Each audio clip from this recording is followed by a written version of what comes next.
There are not 10, not 20, but 38 races in the One Piece world, and we're breaking them all down, one by one, including the 3 races that are missing from Big Mom's Utopia. I'm also going to clarify which races have the strongest connection to either Joy Boy or Sun God Nika. Just make sure to watch till the end because some of this is conspiracy theory level stuff. Starting with the first one, we have humans, the default race. Now, humans in One Piece come in all shapes and sizes. And I mean literally, they can be as small as Gaimon or as huge or broken as Big Mom, yet still be classified as human. They don't have any biological powers by default, but through training, haki, or devil fruits, humans currently dominate the top tier of power in the One Piece world. They're also the most politically dominant and the most visible across every sea. But this is not the W you think it is, because it also means the vast majority of humans live under the world government's influence, and as a result, they know basically nothing about the myths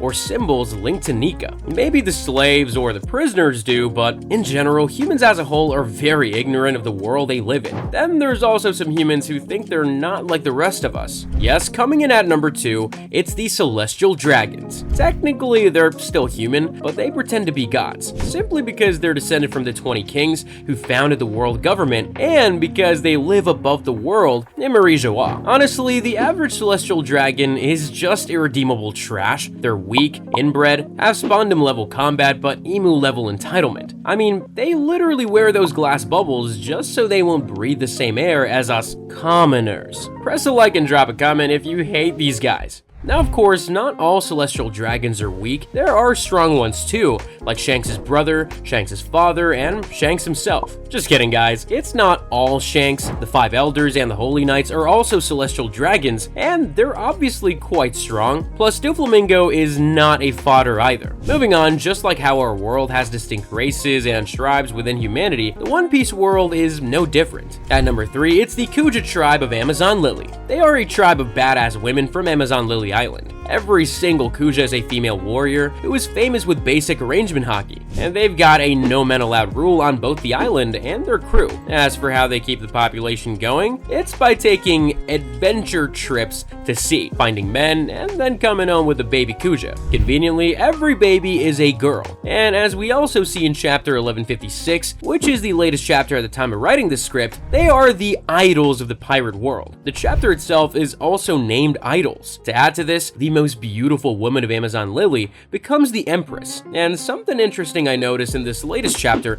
is that every Amazon Empress falls for men who don't put them on a pedestal. Gloriosa fell for Roger because he didn't care about her. Shaki fell for Rayleigh because he's the only one who isn't drooling at the mere sight of her beauty. Do remember that Roger also wanted her, and of course Boa Hancock fell for Luffy because he's the greatest Sigma Chad in the story. We also see Tritoma in this chapter, the lady who was the Empress before Boa, which is nice. Next up is the Kumate tribe. These guys appeared in Buggy's Crew Adventure Chronicles cover stories, specifically from the cover of chapter 62 through to chapter 71. They easily defeated the Buggy pirates and then attempted to cook and eat them. Yes, they're an isolated human tribe in East Blue known for one thing: cannibalism. And while they look primitive, and they are primitive, not every group of tribal people in One Piece is like that. For example, number 5 is the Torino tribe from the Torino Kingdom. This is where Chopper spent 2 years learning about the medical herbs during the time skip. The Torino tribe look like little goofy cavemen, but they're unusually chill, and they fully subscribe to the whole knowledge is power shtick. They share their island with huge, intelligent birds,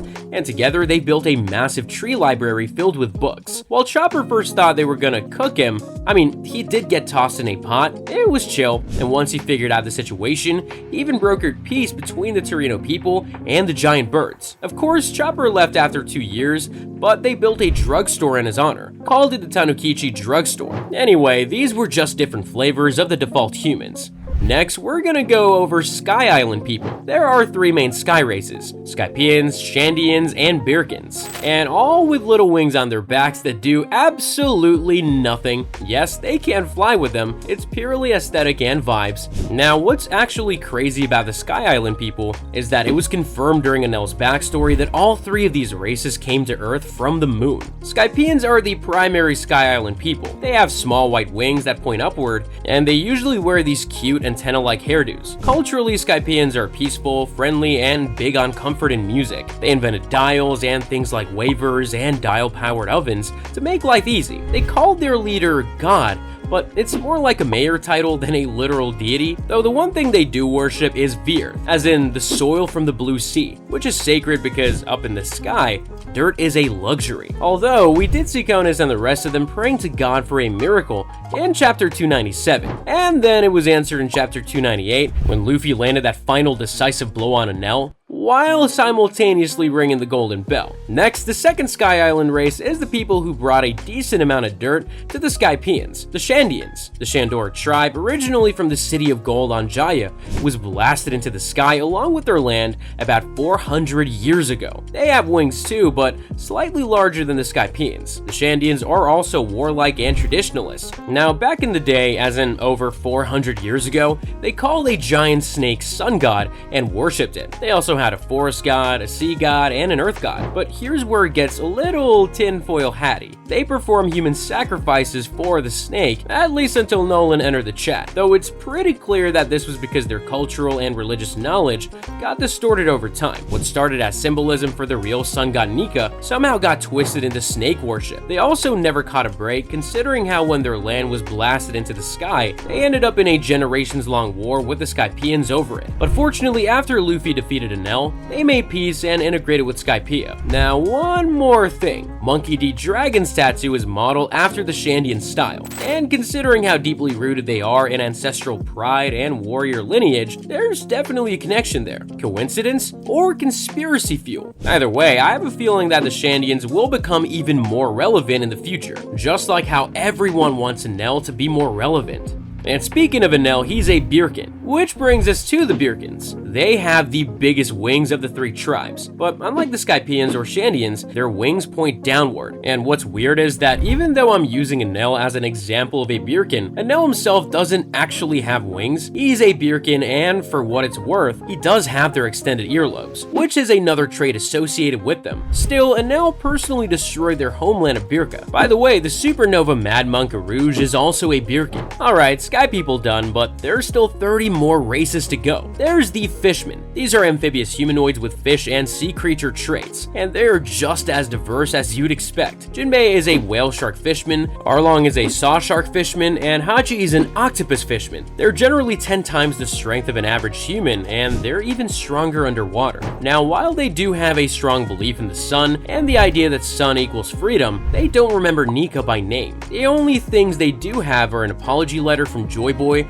carved in a poneglyph, the ancient ship Noah, and the belief in the Poseidon prophecy that they will eventually live on the surface under the sun. Obviously, they've also faced a lot of discrimination, and while it got better over 200 years ago when they were recognized as a nation by the world government, when you consider the things Fish Tiger saw and the things we, the readers, have seen so far in the story, it really makes you wonder just how bad the Fishmen had it over 200 years ago. I mean, even now, when they went to the Reverie, St. Charlos the Scum tried to take Shirahoshi as his pet, and he would have succeeded if it weren't for Sai and Leo from the Straw Hat Grand Fleet. And speaking of Shirahoshi, she's not exactly a fishman, she's a merfolk. Merfolk are human from the waist up, fish from the waist down. Arlong's half-sister, Madame Charlie, Princess Shirahoshi, and of course our friend Cammy are all merfolk. Again, merfolk are not the same as fishmen, and another thing I always notice One Piece fans misunderstand is the idea that fishmen are male while merfolk are female.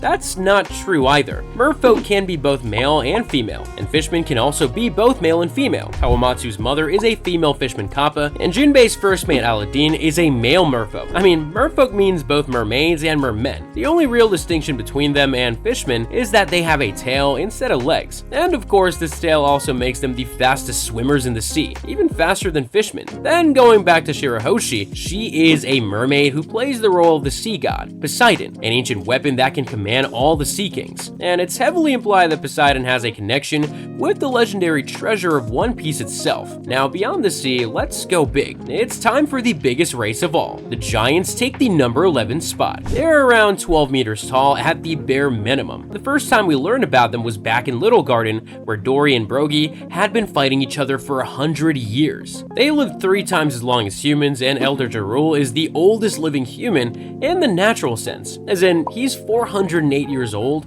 their nation, Elbaf, has historically been the strongest nation on Earth. But Elbaf isn't the only place where giants live. For example, Jaguar D. Sol is a giant and a D, but his people are not from Elbaf. Similarly, King Harald's first wife, Ida, is also not from Elbaf. Elbaf itself is basically one of the very few places in the world that has remained largely untouched by the world government, aside from maybe CIA goons like Mother Carmel and the God Knights. But with Emu personally entering the chat in chapter 1149, it looks like it's finally time for Ragnarok. And speaking of Ragnarok, the giants actually know Nika by name, and they also know what Nika looks like, but there is some disagreement among them on whether Nika is a god of destruction or a god of liberation, though personally I think Nika is someone who will achieve liberation through destruction. This then brings me to Loki, who believes himself to be the sun god who will bring an end to the world. Loki is an ancient giant, and I'd say the only time a regular giant has to look up at something is when they're standing next to an ancient giant. Along with Loki, Harald and Ors are also ancient giants. It is said that they were the OG conquerors of the New World, and honestly, it makes sense. We've already seen how strong Ors' corpse was back in Thriller Bark. We saw how King Harald's advanced conqueror's haki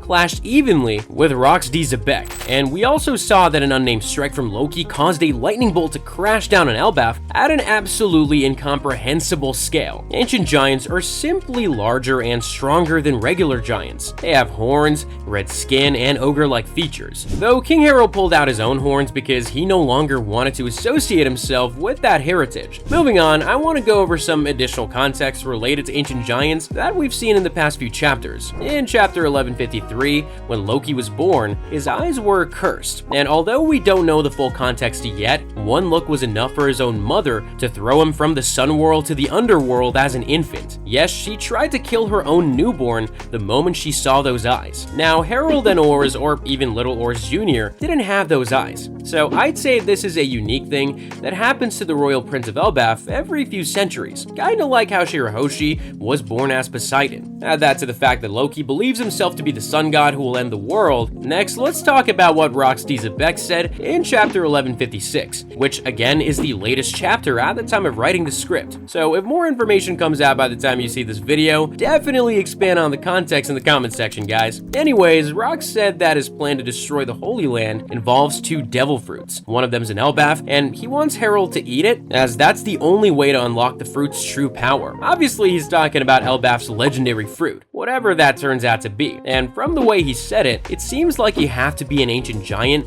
to fully realize the fruit's potential. Rox also said that he needs the Galila giants, and it's all but confirmed that the Galila giants are the ones who build the ancient weapon Pluton. And then Rox made it clear that Elbaf is the key to taking the Holy Land. So simply put, the Elbaf and ancient giant lore is only gonna get crazier the more chapters we get from Oda. Another thing I want to add is that the only actual pure-blooded ancient giant we've seen so far is Ors. Harald, Loki, and Little Ors Jr. do not have 100% ancient giant blood. Ors was a legend in his own right, considering how he literally pulled continents over 500 years ago. Finally, I'm gonna end this explanation by saying that if you were given the opportunity to be born in the One Piece world, being born as an ancient giant would give you the highest overall base stats of any other race. By the way, I mentioned that we'll talk about the 3 races that are not in Big Mom's Toto Land. Well, one of those 3 is the Giants. At curse number 13, it's the Three-Eye Tribe, and so far it's only been represented by one character, and she's not even full-blooded. It's Charlotte Pudding. She's half Three-Eye Tribe,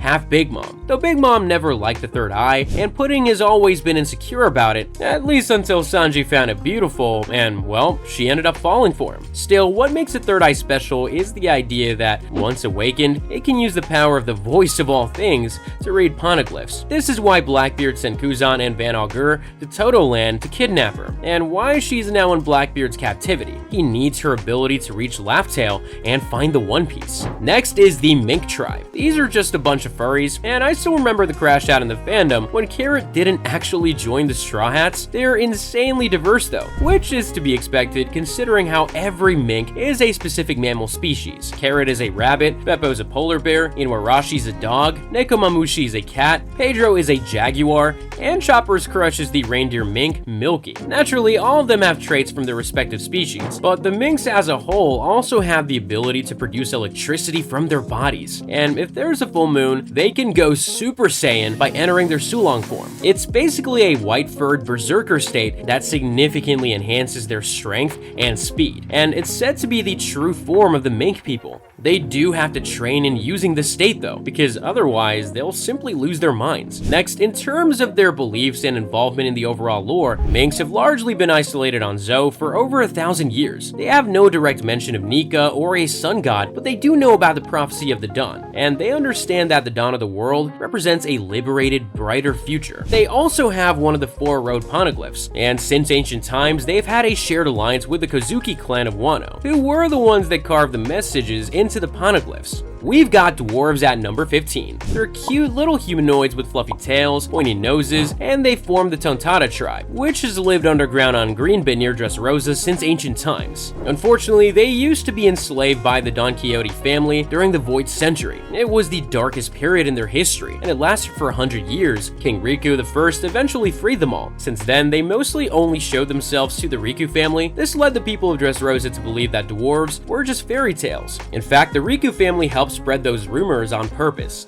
so that the dwarves could freely take whatever they wanted as compensation for the way Dressrosa treated them during the Void Century. Now, despite their size, the Tontattas are insanely strong. They can knock out full-size humans with a single hit. They're also extremely fast. I mean, that's how they managed to stay in fairy tales for so many centuries. People just never saw them. They're loyal, brave, and honest, but also very naive. This made them easy to trick, which is how Doflamingo's crew deceived them into slavery. And then they also believe Usopp's lies when he told them that he's a descendant of Nolan. But one thing is for sure, they are not weak. Leo the Chad, who also became part of the Straw Hat Grand Fleet, literally whacked St. Charlos on Marie Joie alongside Side during the Reverie. Now, speaking of beliefs and lore, they haven't shown any knowledge of Nika, Joy Boy, or the Sun God. All we know is that they see Mont Blanc Noland as a hero, someone who helped them fight off bad humans 4 centuries ago. Number 16 is the Long Arm Tribe. This one's hard carried by Scratchman Apu's long-ass arms, basically 2 elbows each. In terms of combat ability, having 2 elbows means a long arm can extend and retract their forearm like a whip. Apu uses his long arms to play multiple instruments across his body, which is insanely handy considering how he has the sound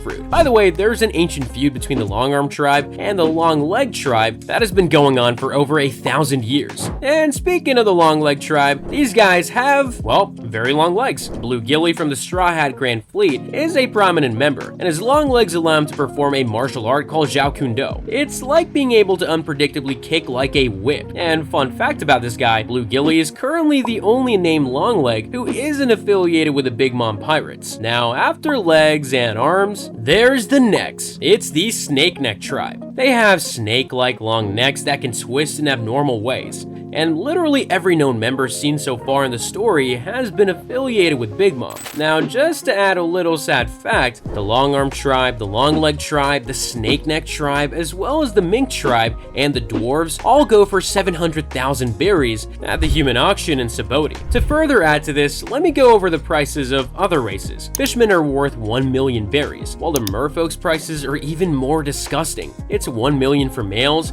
and 10 million for mermaids over 30 years old with split tails. But if you got a young mermaid under 30 with an unsplit tail, she could sell for 70 million. And when it comes to giants, a male would sell for 50 million, while a female for 10 million. Next, there's the Mushroom People, aka the Kinokobito. They have a mushroom cap-like head, but the only known Kinokobito in the story was the one trapped in Big Mom's Book of Exotic Creatures. It was calling for help. Help me! At number 20, we have the Lunarians, the OG gods who lived atop the Red Line. In chapter 1023, Marco recalled Whitebeard's words that long before Marie Joie, there used to be a kingdom of gods on the Red Line. Then in chapter 1033, Queen talked about the Lunarians' former status as gods and how their inherent toughness allowed them to survive in any natural environment. This is why the scientists at Punk Hazard use Albert, aka King, to conduct experiments and research into Lunarian durability. Vegapunk later used that data to create the Seraphim. Now, the world government nearly exterminated them, and King is currently the only known survivor of this race. And of course, as Big Mom personally said, the Lunarians are one of the 3 races she lacks. Overall, they're winged like Skypeans, but far more powerful. They also have ignition powers, which allow them to light their bodies on fire at will. Plus, as long as the flame is burning, their durability is maxed out, and you can't hurt them. In that way, Lunarians represent the very apex of physical resilience. And when they turn off the flame, they're not exactly weakening themselves, they're simply trading defense for speed. Next, what about their connection to the sun god? From what we know, King knew about Joy Boy. In fact, he thought Kaido is Joy Boy. We also saw King listening to Vegapunk's global broadcast with surprising clarity, which could mean he knows a lot more than we think. And it makes sense. After all, Lunarians live near the sun on the Red Line. They have flame-based powers, and they're literally considered gods in their own lore. All the symbolism is already there. Okay, so 2 of the 3 races missing from Big Mom's Utopia are the Giants and the Lunarians, while the 3rd one is the race that has the closest and most clear connection with Sun God Nico. At number 21, I'm talking, of course, about the Buccaneers. In chapter 951, when Big Mom said that one of the 3 races might have been lost in the mists of time, she was referring to the Buccaneers. Now, since they're a hybrid race that carries the blood of giants, you may think that means they're just half human, half giant. But that's not the case, because Colin, who is the son of the giant Ripley and the human Scopper Gaban, is not a Buccaneer. The only confirmed Buccaneers we've seen in the story are Bartholomew Kuma and his father Cloud. It's said that the Buccaneers committed a great crime against the world in the past, and because of that, they were forced to hide from the world government to avoid persecution. But we still don't know the exact details of why they did. What we do know is that very few characters in One Piece have lived a life as tragic, and check this Kuma. His entire family became slaves to the Celestial Dragons the moment their heritage was discovered. His human mother and Buccaneer father were also killed by the Celestial Dragons, and although Kuma managed to escape from God Valley, the tragedies never stopped. In the end, he signed away his free will to the world government just so Bonnie could live to see her 10th birthday under the sun. However, as Vegapunk implied in chapter 1104, when Kuma crossed half the world to come punch Saturn for Bonnie, there is something more than just physical strength that makes the Buccaneers special. That's what allowed Kuma to act even after his total shutdown switch had been triggered. And finally, Buccaneers are the only race in One Piece who had full knowledge of Sun God Nika passed down word for word. They knew the exact details. They knew that Nika is a dancing warrior of liberation who frees the oppressed. In fact, they knew so much that Kuma was the very first to see Nika in Luffy, even though he didn't know the true name of the Gum Gum fruit. Alright, moving on, we're gonna cover more hybrid races, but unlike the Buccaneers, these ones are a little more straightforward, or I don't know. Well, let's see. At number 22, we have the most favored hybrid, the Wotan. That's what you get when a fishman and giant have a kid. Big Pan from the Foxy Pirates was one. They're massive, though not full giant size, and the key point is that they can swim just as well as a fishman. That gives them some seriously strong genetic potential. Next up, it's the long-limbed humans, basically a mix of the long arm and the long leg tribes. The only one we see is from episode 812, when Big Mom shows her collection of exotic creatures to the Vinsmokes. Then there's the long-limbed neck, a hypothetical triple hybrid between the long arm, long leg, and snake neck tribes. The only time this race has ever been mentioned in the story was in chapter 1139, when Scopper Gaban was explaining the concept of hybrid races. Moving on to the Dosundata, we have a human dwarf hybrid. Charlotte Normand from Big Mom's crew is the only known example. She looks like a dwarf and is somehow the same size as one too. As for how a human and a dwarf managed to make that work, yeah, as Scopper Gaban said, love is free. Don't quote me on that though. And finally, the wildest hybrid race of them all, the Zushin Dodo. That's a giant and a dwarf hybrid. One parent is 60 feet tall, the other is 8 inches. Oda confirmed they exist in the SBS of volume 112 and left the rest to your imagination. With that said, so far we've discussed 26 races, but the total number is 38. We still haven't covered the artificial races. Yes, science, sorcery, and devil fruits in One Piece have produced some of the wildest creations. We'll start with the Automata. These are ancient moon robots straight out of Enel's cover story. They were originally built by the Moon ruins ancient civilization, which is Vegapunk's birthplace, and the place where Franky trained during the time skip. A roboticist named Tsukimi created 4 automata of his own. These were named Spacey, Cosmo, Galaxy, and Marco. One night, Tsukimi and his automata were eating dumplings and watching the moon. Suddenly, a giant explosion occurred on the moon, and Tsukimi was so startled that he choked on a dumpling and died. His automata buried him in a coffin and cried over his grave. Then they made a vow to avenge their creator. They went all the way to the moon for revenge and ended up in a battle with the space pirates and lost. Fortunately, Enel showed up, and whenever Enel zapped any of the automata with lightning, for whatever reason, it revived them. He then thanked them for avenging their creator, which makes sense. I mean, it was one of those moon explosions that caused Tsukimi to choke and die in the first place. But Enel, being Enel, zapped him and his 3 fallen automata comrades, which ironically revived them too. He then went deeper into the moon and discovered a hidden ancient city, and when he unleashed his lightning there, he also accidentally revived all the original moon automata. Next, Enel and the automata learned that the moon was once home to a winged civilization called Birka, which is the same name as Enel's birthplace. Then, after seeing the ruins, Enel realized he now had land, followers, and power, so he declared himself the ruler of the moon. This Enel's Great Space Operations cover story is fascinating though. I recommend every One Piece fan to read it if you haven't already. Moving on, we've got cyborgs, as in humans enhanced with machines. Franky rebuilt himself with scrap metal and cola power. Kuma was fully weaponized by Vegapunk, and then you've got the entire Pacifista project. Plus, Queen from Kaido's crew is also a cyborg. And by the way, although it hasn't been officially confirmed by Oda, it's possible that Franky is Queen's son, because the timeline tracks. But while cyborgs are technologically enhanced humans, some humans were born enhanced. That brings us to Sanji's siblings, the modified humans. Basically, the Germa 66 lineage was gene-edited in the womb. Sanji's siblings were born with exoskeletons, superpowers, and, in some cases, emotion suppression. They were pretty much designed to be perfect soldiers. Judge cracked the lineage factor and turned his children into living weapons. And while it took Sanji over 2 decades to awaken his exoskeleton, he technically qualifies as a modified human too. You could even argue that Stussy counts. She's a clone with vampire powers after all. And speaking of clones,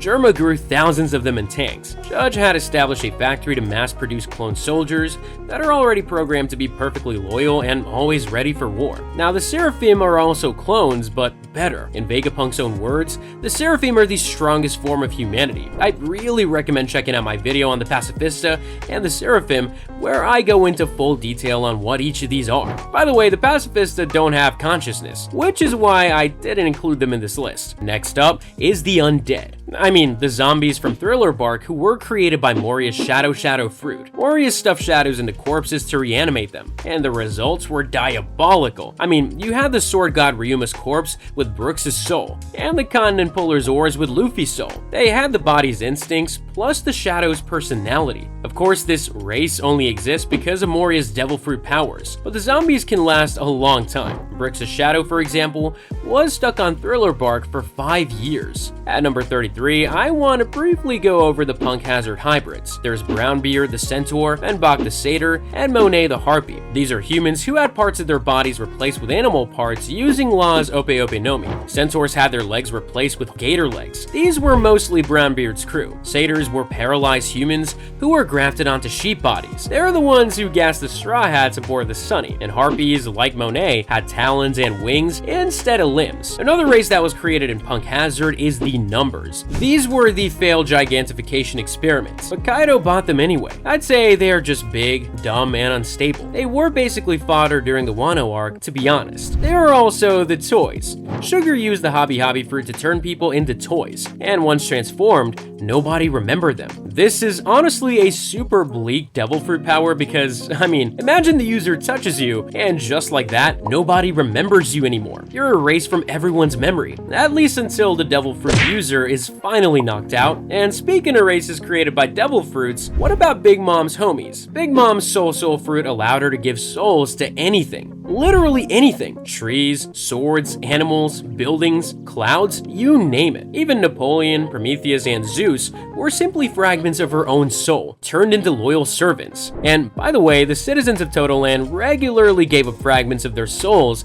as a form of tax, so more homies could be created. Next, how about satanic demons? Currently in the Elbaf arc, Emu revealed their true powers by turning Dory, Brogy, and several other giants into demons. Emu did it by forcing a demonic contract where the giants had to forsake a portion of their lifespan in exchange for an immortal body and enhanced strength. Dory and Brogy were already pretty strong, but becoming demons made them grow even larger, and it also gave them a rather demonic appearance. And while they retained their consciousness, their personalities shifted into bloodthirsty monsters that had no problem following Emu's orders and turning on their own elder. And finally, at number 38, we have aliens. Yes, actual extraterrestrial aliens. As I mentioned back in the Automata section, Enel showed up on the moon and destroyed a crew's space pirates. They were a mix of goblin-like miners with pickaxes and fox or cat-like creatures wearing spacesuits. One of them even looked like a samurai cat with an oni mask and a sword. As for what they were doing on the moon, it looks like they were mining the ruins of the ancient moon civilization. I guess that explains the explosions. And that makes 38 known races in the One Piece world. But hold on, there's one more I want to include as a bonus. Everyone remembers Panda Man, right? He was the king of a race of panda-headed people. This comes from One Piece Red, Grand Characters, the first official One Piece databook. Though, to be fair, it's not confirmed if Oda personally sanctioned that information or not. But hey, what do you think? Drop your wildest Panda Man theory in the comments. I want to hear the craziest stuff you've got. And if you enjoyed this deep dive into the 38 plus races of the One Piece world, don't forget to hit that like button and subscribe.